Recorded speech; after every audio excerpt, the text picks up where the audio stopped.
예, 서울 성북갑의 김영배입니다. 순서대로. 우리 그 검찰청법 개정안 및 특수수사청 설치 운영에 관한 법률 이수진 의원이 지금 대표 발의하신 걸로 되어 있는데요. 장관님, 이제 검경 수사권 조정 이후에 이제 검경 수사권 조정에 따르는 여러 이제 변화들이 지금 진행이 되고 있는데 뭐 긍정적인 평가도 있고 좀 더 제대로 된 변화를 가져와야 된다. 또 이런 이제 평도 있는 것 같습니다. 그래서 지금 이 이제 6대 범죄에 대해서 중대 범죄를 별도로 수사청을 설치해서 기소와 수사를 완전히 분리하는 게 좋지 않겠느냐, 이런 이제 취지의 법안이라고 보이는데 장관님 어떻게 이 법안에 대해서 평가를 하시는지. 제가 법사위에서 누누이 여러 차례 말씀드린 바와 같이 1차 수사권 개혁, 수사권 조정이 있었습니다. 지금 올 1월 1일부터 시행이 되고 있고요. 그것을 이어받아서 얼마 전에 제가 직제 개편을 시행령 개정을 통해서 단행한 바가 있습니다. 그 역시 의원님께서 지적하시는 수사기소 분리의 정신과 취지를 일부 담은 측면도 있습니다. 그렇기 때문에 현재로서는 수사기소 분리의 이상을 지향하되 소위 수사 역량의 후퇴가, 범죄 수사 역량에 대한 후퇴, 반부패 수사 역량의 후퇴가 없도록 하는 것도 현실론적으로 매우 중요하다. 그러니까 1차적으로 이제 그 검경 수사권 조정에 따르는 현재까지의 그런 이제 제도 변화를 좀 안착시키면서 좀 더 근본적 그런 개혁 방향에 대해서는 좀 더 내다보자, 뭐 이런 이제 취지로 말씀하시는 거죠. 예. 그런데 이제 최근에도 이런 이제 이야기가 자꾸 나오는 게 수사권, 기소권을 가지고, 특히 수사권을 가지고 자기 식구를 지나치게 감싸고 아주 선택적으로 수사를 하고, 그리고 정보를 흘려가지고 모욕을 주고 정치적으로 개입하고, 이런 게 이제 계속 반복되어 왔고 지금도 그 문제가 해결이 안 되고 있다라고 하는, 그러니까 해결이라는 게 지금 검찰총장이 그렇게 한다는 말은 아니고요. 얼마 전까지 검찰총장 하시던 분이 정치인이 되면서 더 그런 논란도 지금 많이 벌어지고 있는 것 같거든요. 그 중에서 공수처장님께 한번 여쭤볼게요.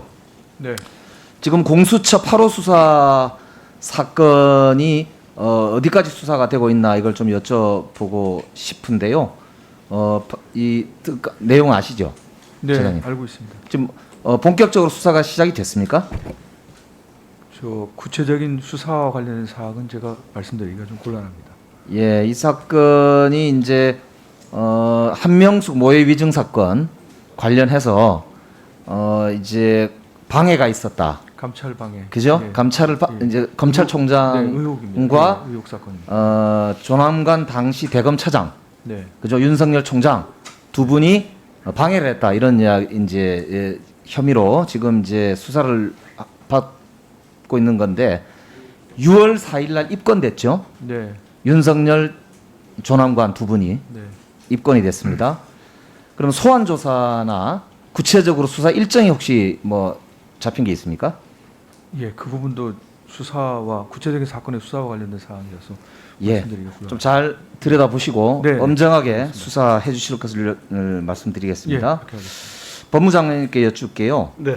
7월 19일 날 뉴스타파라고 하는 곳에서 윤우진 전 용산 세무서장이 직접 인터뷰를 하면서 이렇게 말했습니다. 이남석 변호사가 자기한테 전화를 해가지고 윤석열 선배가 소개해서 전화 드렸습니다 라고 이야기를 했다는 거예요. 그래서 전화 받은 사람이 직접 인터뷰를 한 거예요. 사실에 가깝다고 보이는데, 그런데 이게 사실이라면은 2019년 7월 달에 검찰총장 인사청문회에서 윤석열 그 당시 후보자가 위증을 한 셈이 되는데, 이 문제를 한번 이제 봐야 될 것 같은데요. 우리가 지금 위증, 인사청문회에서 위증은 처벌을 할 수 없도록 지금 법상은 그렇게 되어 있는 거지 않습니까?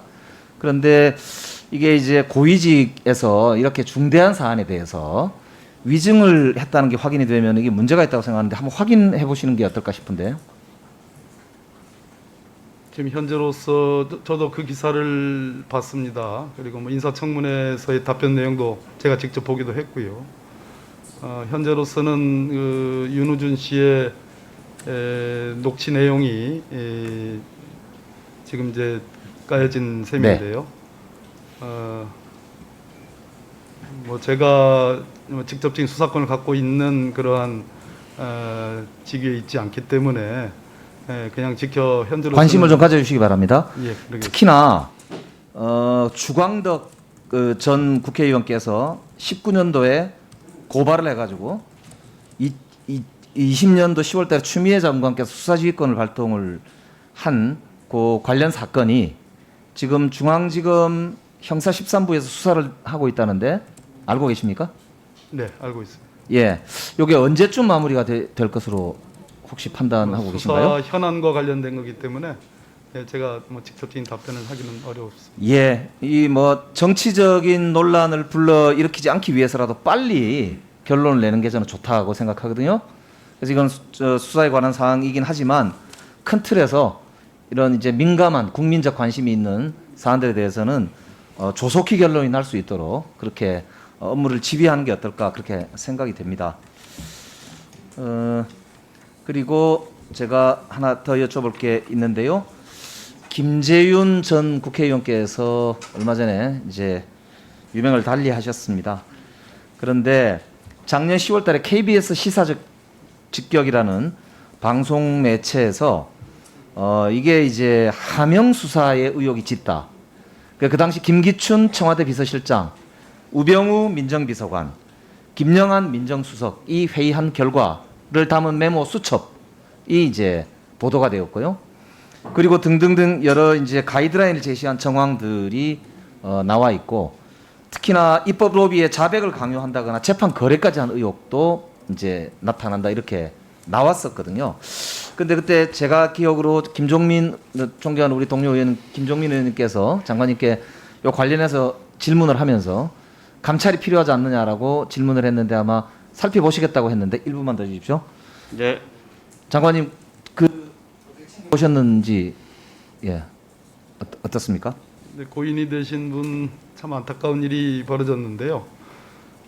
지금 현재 법무부 감찰관실이 감찰 업무와 관련해서 굉장한 지금 부하가 걸려 있는 상황입니다. 그런 측면에서 예, 그럼 지적하신 대로 한번 살펴봐 지금 주시기 바랍니다. 검토하지는 못하고 있는데요. 예. 다시 한번 살펴보도록. 예, 우리 감사원 권한대행 원장님 권한대행께 간단히 여쭙겠습니다. 감사원에서 공수처의 1호 고발 사건이 어떤 건지 알고 계시죠? 네, 알고 있습니다. 서울시 교육청의 이 특채 사건 아닙니까? 그런데 감사원이 2015년도에도 보니까 그 당시 법사위의 전해철 의원으로부터 지적을 받았고 그 뒤로도 여러 차례 지적을 받았습니다만 감사원 직원을 특별 채용하는 절차가 그거 못지않게 위법이다 이런 말씀들이 있는데 거기에 대해서 최재형 전 원장 계실 때도 전혀 조치가 없었고 16명이나 특채를 다시 했더라고요. 그러니까 거기에 대해서 어떻게 조치할 생각이신지 말씀 부탁드립니다. 제가 정확하게 말씀드리기는 조금 알고 있는 사항이 부족합니다. 그렇지만 한번 검토를 더 해보도록 하겠습니다. 네. 다음은 윤한홍 의원님 질의해 주시기 바랍니다.